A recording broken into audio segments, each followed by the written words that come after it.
Hello and welcome to my videocast. Today I will be presenting how Burger King weaponized their biggest competitor to save their digital presence. Burger King's Whopper Detour launched in December 2018 as a digital-led activation employing geofencing technology to create a very unconventional promotion. The campaign offered users a Whopper for a cent, but only if they were using the Burger King app near a McDonald's, turning a competitor's location into a source of engagement. Strategically, the campaign's objective was to boost app usage while reinforcing Burger King's disruptive brand positioning. While at first glance is simply a price promotion, the true objective was a behavioral one, encouraging app downloads, brand interaction, and in-store visits. The campaign targeted digitally native fast food consumers, predominantly millennials and Gen Z, who are most responsive to novelty and humor, with 70% of Gen Z also using fast food apps regularly. By intentionally violating expectations, the campaign generated curiosity, word of mouth, and earned media traction. Within a short campaign window, Whopper Detour drove 1.5 million downloads and reached number one on the App Store, demonstrating how integrated digital and guerrilla marketing can produce huge results. I apply the peso model here to illustrate how Burger King leveraged different media types in their campaign. I intentionally distinguished the often conflated shared and earned sections, considering their different roles of generating social buzz and resonating with the mainstream. Paid media was used selectively through awareness-focused digital spots, newspaper, and social ads. Earned media was the foundation, with the app acting as the key touchpoint where the geofenced offer was unlocked.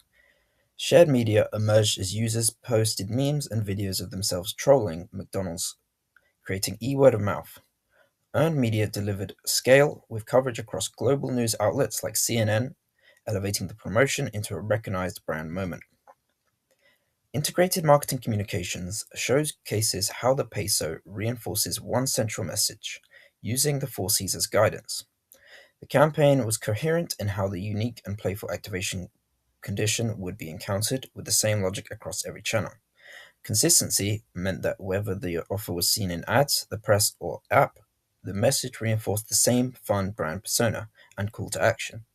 Continuity linked the activation to Burger King's history of disruptive, rivalry-based marketing, like their Burn That Ad campaign, making this campaign a natural extension for Burger King. And finally, complementary communications ensured that media types synergized into one symbiotic ecosystem, helping transform a localized discount into a viral event. Applying Shafi's race framework offers an invaluable perspective in analyzing the campaign's deployment. Whopper Detour was especially effective in the reach stage. The campaign prioritized digital salience over traditional exposure. Expectancy violation theory helps explain why the reach effect was so pronounced. By deliberately subverting consumers' expectations, asking them to approach a competitor to unlock an offer, they created immediate cognitive surprise, increasing the shareability and immediately standing out in the saturated market of fast food advertising. Reach was achieved through a tightly integrated mix. Paid digital media was used selectively to seed awareness and drive initial app consideration, while the core activation generated extensive social sharing and influencer posts. The earned amplification allowed for rapid campaign scaling at no extra cost, extending reach to McDonald's customers and the wider public. Looking at the act stage, Whopper Detour is adept at turning awareness into immediate interaction by requiring users to open the app near a McDonald's, ensuring intentionality in the engagement. The value exchange was intentionally simple and compelling. By engaging with the event, consumers received a Whopper for 1 cent, a huge deal to get consumers in the door and encourage experimentation with Burger King's digital environment. The user journey minimized steps to redemption, and the competitor context added urgency and novelty. This embodies the genius of the campaign, where instead of gamification in the peripherals and digital ecosystem, they effectively gamify the act of buying and consuming their product, enabling a uniquely authentic engagement. This brings us nicely to the convert stage. Whopper Detour translated engagement into conversion outcomes by structurally linking the digital activation and incentives to in-store purchase behavior. Redemption of the Whopper can only happen at a Burger King, meaning every successful interaction resulted in physical footfall and a confirmed transaction where consumers often spend more, mitigating the discount loss. This simple fact made offline sales almost necessity after digital participation, making conversion easily trackable and substantial, as will be elaborated in the results slide to come.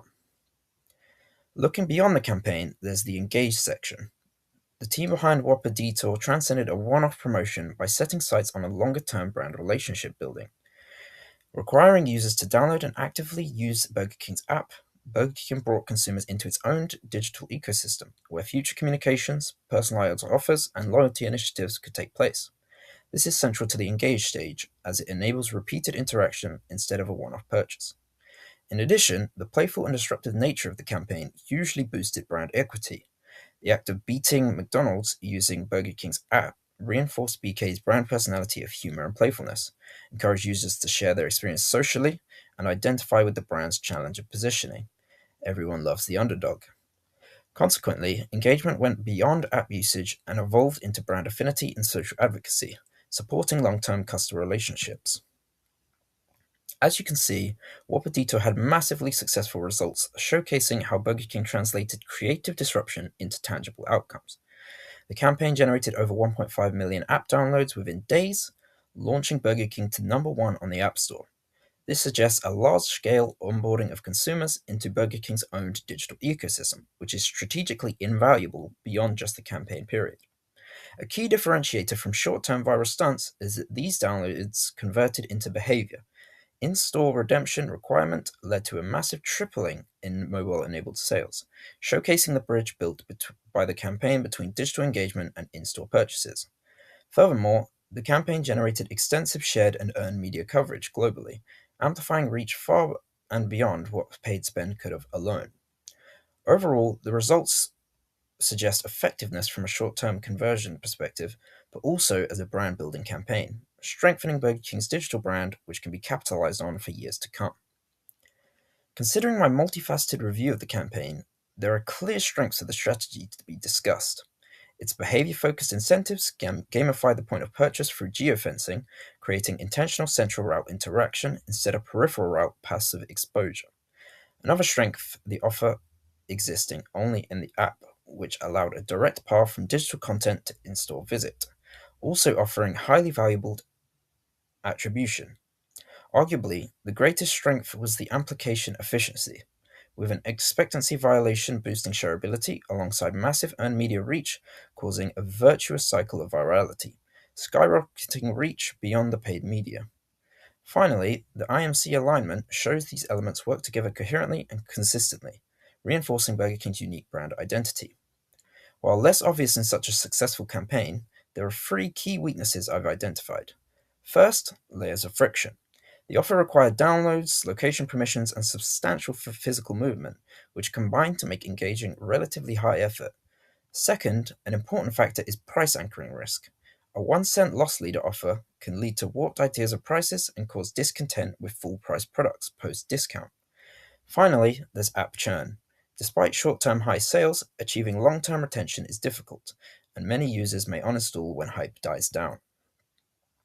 If I were marketing at Burger King, there are four key recommendations I would offer to combat the campaign's weaknesses and guarantee sustained customer value. First, user experience optimization.